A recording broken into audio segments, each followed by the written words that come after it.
Tes. Halo bradku, di seantero jagat Nusantara balik lagi bareng kami Santuy Movie yang masih siaga untuk nemenin waktu gabut kalian. BTW saya juga akan nemenin kalian di sini ya Brad, bareng Cakung biar tiap hari bisa upload gitu. Gimana kabarnya? Semoga kalian dan keluarga selalu dan terus dalam kondisi terbaik, oke?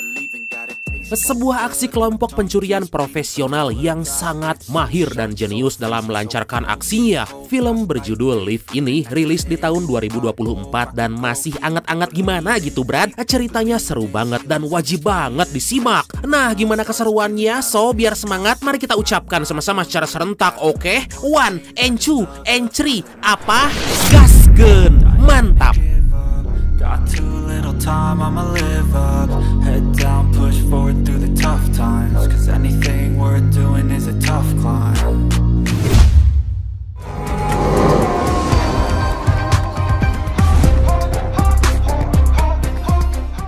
Dalam sebuah acara pelelangan yang terletak di wilayah Venesia, para tamu undangan berdatangan dan memakai topeng. Tapi beda dari yang lain, seorang pria yang bernama Cyrus ini malah menunjukkan identitas aslinya. Diketahui pelelangan yang lagi berlangsung ini diawasi oleh para agen Interpol di bawah pimpinan seorang wanita yang bernama Abby, karena ternyata Cyrus adalah seorang pencuri kelas kakap yang diduga akan beraksi di tempat itu.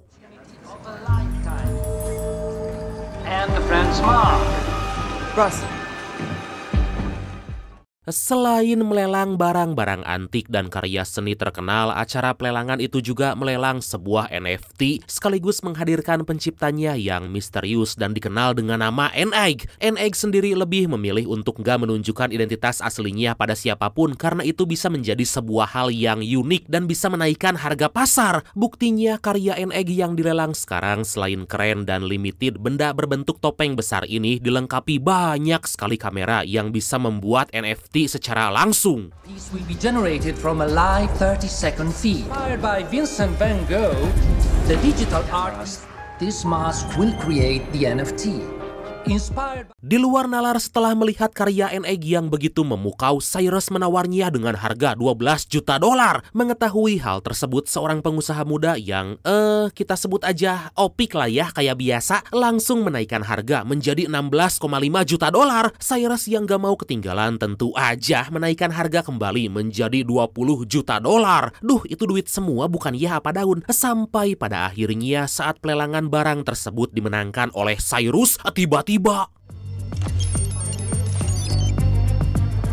Bye. Stefano, andiamo.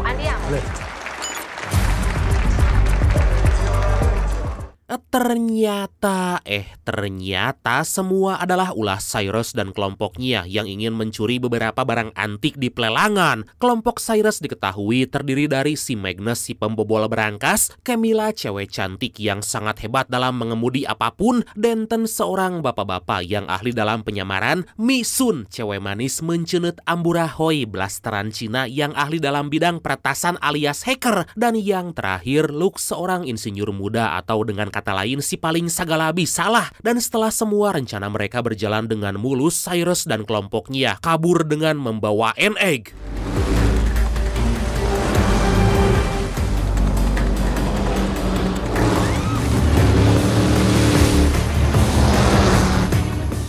Mengetahui hal tersebut, Abby langsung mengerahkan beberapa pasukan untuk mengejar mereka. Tapi sangat disayangkan karena keahlian yang begitu hebat, kelompok Cyrus bisa dengan mudah melarikan diri.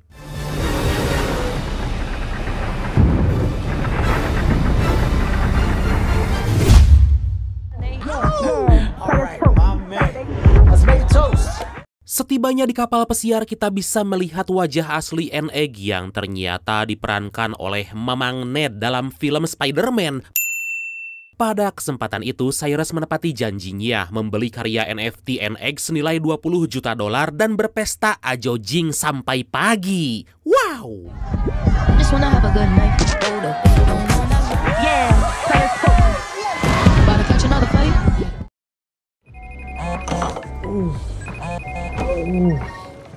Atas hilangnya NX yang diculik oleh kelompok Cyrus, semua channel televisi menyiarkan berita tentang hilangnya NX. Abby yang melihat sebuah kejanggalan dari Denton dalam sebuah rekaman video langsung menangkapnya. Sedangkan di waktu yang sama NX yang baru sadar jika dirinya telah diculik seketika langsung ketar-ketir. Beruntung sebelum NX mengira mereka yang enggak-enggak, Cyrus menjelaskan maksud mereka menculiknya. The whole world now thinks that you've been kidnapped. Last night. And it's being reported the artist's own acclaimed American artist N8 is missing this morning following an... Cyrus menunjukkan gambar sebuah lukisan Mona Lisa yang awalnya hanya bernilai $25.000. Tetapi setelah berita pencurian lukisan itu tersebar ke seluruh dunia, lukisan Mona Lisa menjadi berharga hingga bernilai $860 juta. Dan berkat Interpol dan sebuah iklan gratis yang menayangkan penculikan NX, kini semua NFT karya NX melonjak pesat di pasaran sampai di harga $89 juta. Disinilah Cyrus mengatakan maksudnya, di mana dia meminta 40% dari laba hasil penjualan karya NFT NX.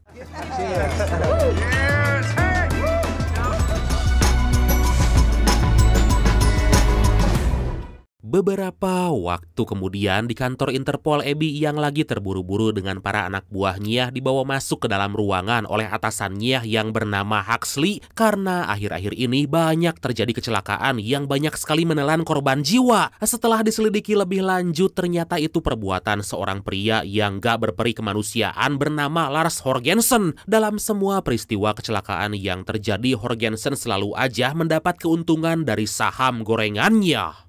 Millions could die. And Jorgensen would make billions of it.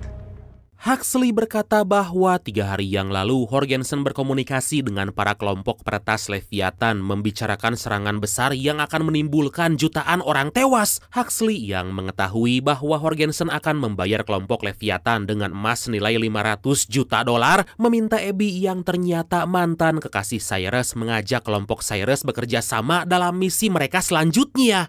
Oh,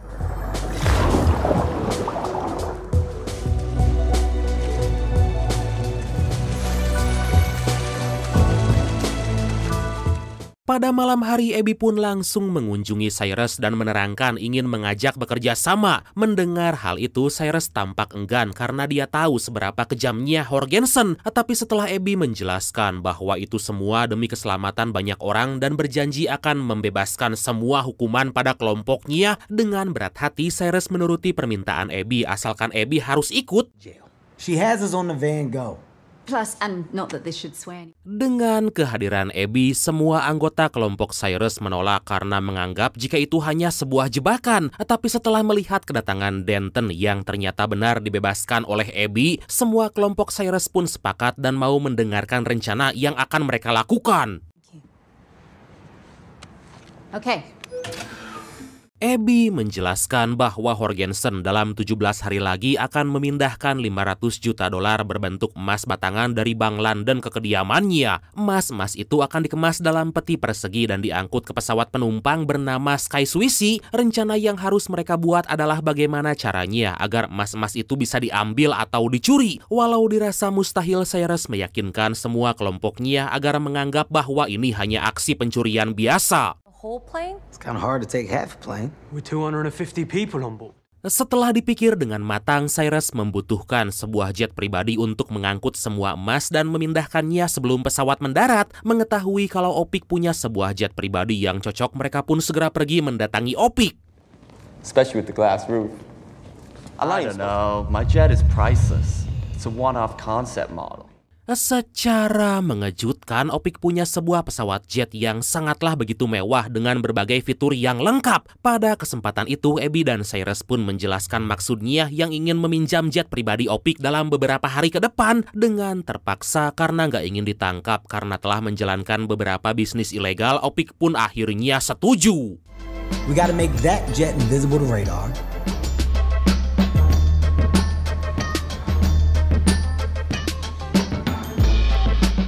Akhirnya kelompok Cyrus melaksanakan tugasnya masing-masing, yang dimana Magnus mencari cara agar bisa membobol berangkas. Dari dalam pesawat yang lagi terbang, Camilla belajar cara mengemudikan sebuah pesawat jet agar bisa berada tepat di bawah pesawat untuk mendapat sinyal, dan agar visibilitas sekitar pesawat tetap stabil, Cyrus menyuruh Luke untuk membongkar NFT egg yang dia beli, menempelkan semua kamera pada jet, dan membuatnya sedemikian rupa agar gak terlihat. I keep getting caught. Find a way to get it close to an A380 to swap signals. Gak ketinggalan, Mamang Denton berakting layaknya seorang bapak-bapak seperti biasa, membawa beberapa barang yang dibutuhkan. Sedangkan Misun mencari cara agar bisa memasuki sistem pesawat dan membuat semua rencana berjalan dengan lancar. Tapi karena alat penghilang radar yang digunakan mereka, yaitu APSP, bila diaktifkan secara bersamaan dalam dua pesawat akan terdeteksi, Abby yang punya seorang teman dari kontrol lalin udara di daerah yang akan dilewati pesawat pun langsung membawa Cyrus menemui orang itu.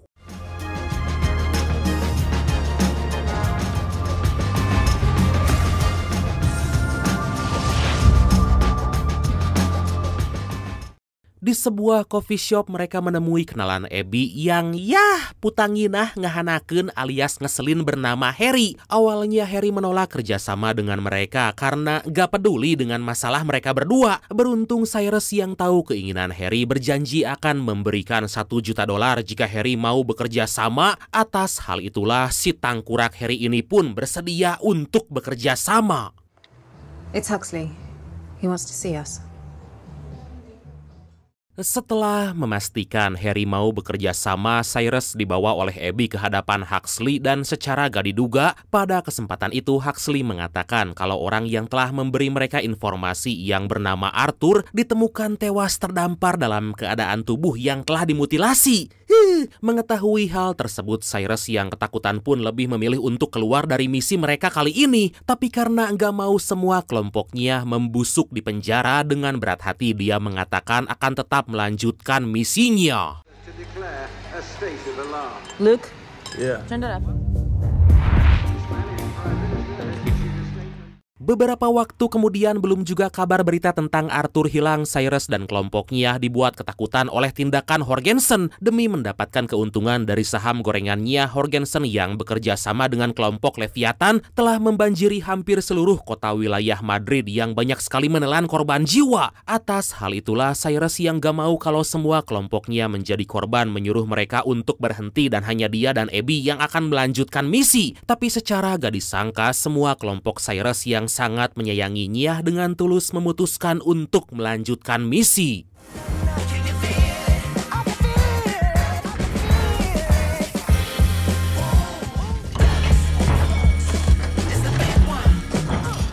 Karena alat APSP berbentuk seperti bom dan sangat sulit untuk dibawa ke dalam pesawat penumpang, mereka pun memisahkan bagian-bagian APSP agar bisa dibawa masing-masing orang dan dirakit dalam pesawat nanti.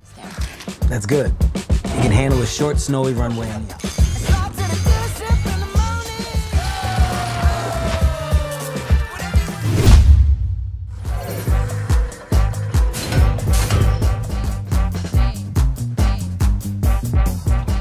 Singkat cerita, akhirnya hari yang ditunggu-tunggu pun tiba. Terlihat di Bandara Heathrow, London, Cyrus dan kelompoknya berhasil memasuki pesawat yang berisi emas-emas Jorgensen. Tapi saat pesawat akan lepas landas, mereka dikagetkan dengan Luke yang ternyata gak jadi ikut dalam misi. Di tempat lain, Camilla telah bersiap-siap menerbangkan jet silumannya untuk berada tepat di bawah pesawat mereka nanti.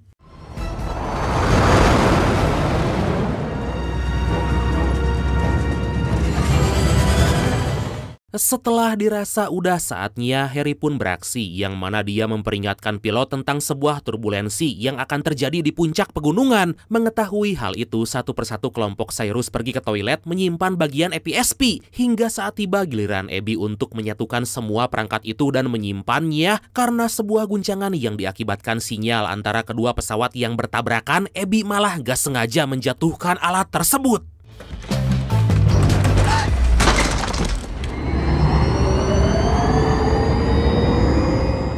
Cyrus yang merasa ada hal yang gak beres segera masuk ke toilet membantu Abby merakit alat EPSP. Di waktu yang sama, Camilla berusaha agar jet yang dia kemudikan bisa tepat berada di bawah pesawat. Dan gak ketinggalan, Magnus pun melancarkan aksinya, membobol berangkas yang ada di pesawat itu. Beruntung atas kerjasama yang sangat baik, sejauh ini mereka berhasil menjalankan misi.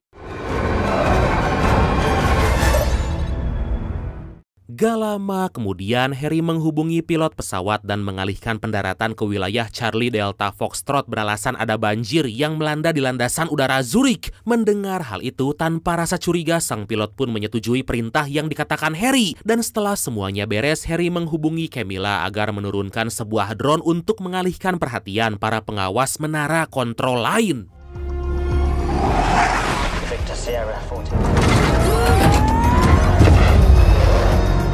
Merasa ada hal yang gak beres, anak buah Horgensen segera mengemasi barang-barang dan merancang sebuah pistol kecil. Gak berselang lama, salah satu anak buah Horgensen menyandra seorang pramugari dan berniat untuk masuk ke ruang kokpit. Melihat hal itu, tentu aja Cyrus dan Abby pun segera menghentikan mereka.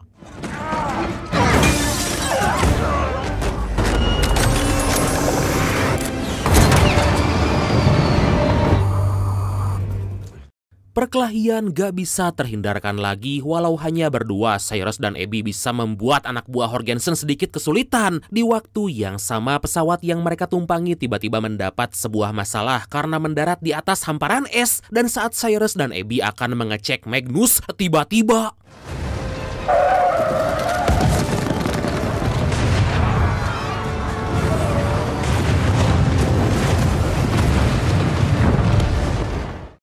sangat disayangkan. Karena kejadian itulah Cyrus, Abby, dan juga Magnus tertangkap oleh para anak buah Horgensen. Horgensen yang baru mendapat kabar bahwa kelompok Cyrus akan mencuri semua emas-emasnya memerintahkan anak buahnya agar membawa mereka. Alhasil Camilla yang baru tiba juga diangkut bersama Cyrus dan juga Abby. Sayangnya karena jet yang mereka tumpangi bakal kelebihan muatan, Magnus dibawa dan akan dilenyapkan.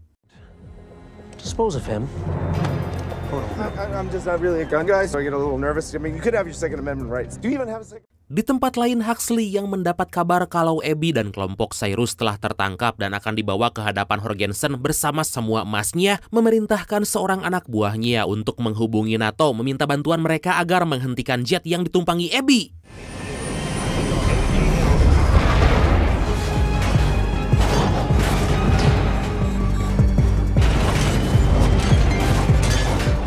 Di waktu yang sama, Camilla yang cerdik mengemudikan pesawatnya dengan ekstrim bermaksud untuk melepas mode jet siluman mereka. Sementara itu, Magnus yang akan dieksekusi oleh anak buah Horgensen dengan cerdik bisa membalikan keadaan dan langsung kabur.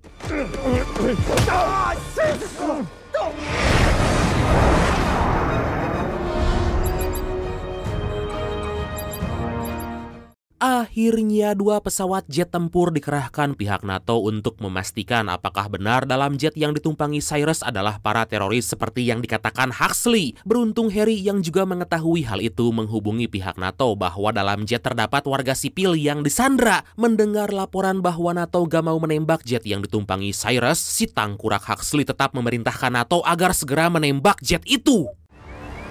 Weapons hot. Unidentified. Beruntung sebelum rudal ditembakkan, Cyrus dan Abby menghajar beberapa anak buah Horgensen dan memberi tulisan di bawah jet. Camilla yang paham dengan hal tersebut langsung menjungkir balikan jet mereka agar pihak NATO bisa melihat keadaan mereka saat ini. Alhasil setelah mengalami pertarungan yang sangat melelahkan dan mengalahkan semua anak buah Horgensen, Cyrus, Abby, dan juga Camilla bisa mendarat tepat di halaman rumah Horgensen.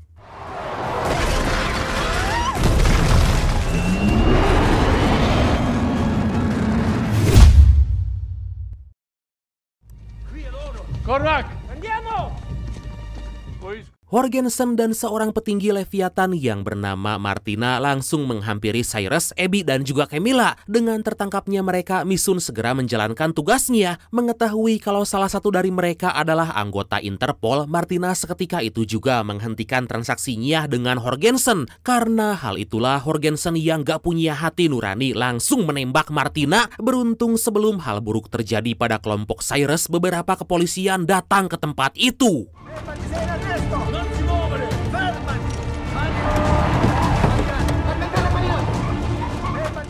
Karena para polisi belum percaya pada kelompok Cyrus, dari sebuah layar yang terletak di bawah pesawat, Misun menayangkan cuplikan Martina yang ditembak oleh Jorgensen. Gak berselang lama, Huxley dan para agen Interpol lain datang ke sana dan langsung menangkap Jorgensen. Mengetahui kalau Huxley berniat untuk melenyapkan mereka tadi, secara gak diduga, Abby seketika itu juga keluar dari Interpol dan memutuskan untuk bergabung dengan kelompok Cyrus. Wow!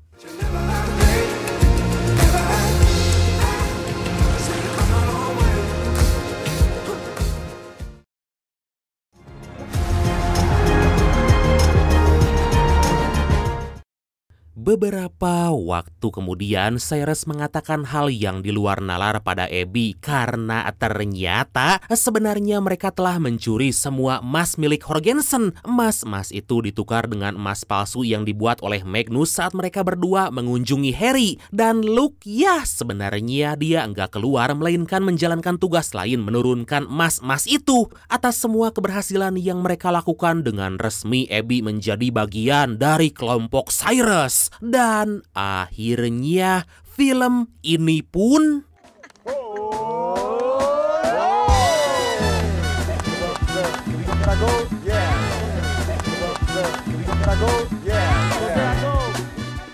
tamat.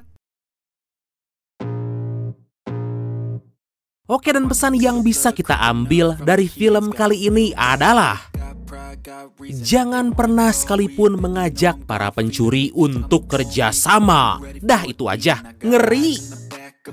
Oke bradku, makasih banyak udah nonton sampai akhir. Seperti biasa, mohon maaf karena masih banyak kekurangan. Semoga kalian dan keluarga sehat selalu. Salam sukses, salam santuy, dan see you next time. Bye-bye. Ngopi heula atuh.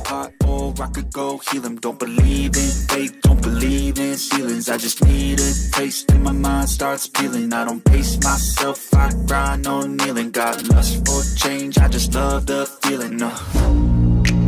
I ain't gonna give up. Got too little time, I'ma live up. Head down, push forward through the tough times. Cause anything worth doing is a tough climb.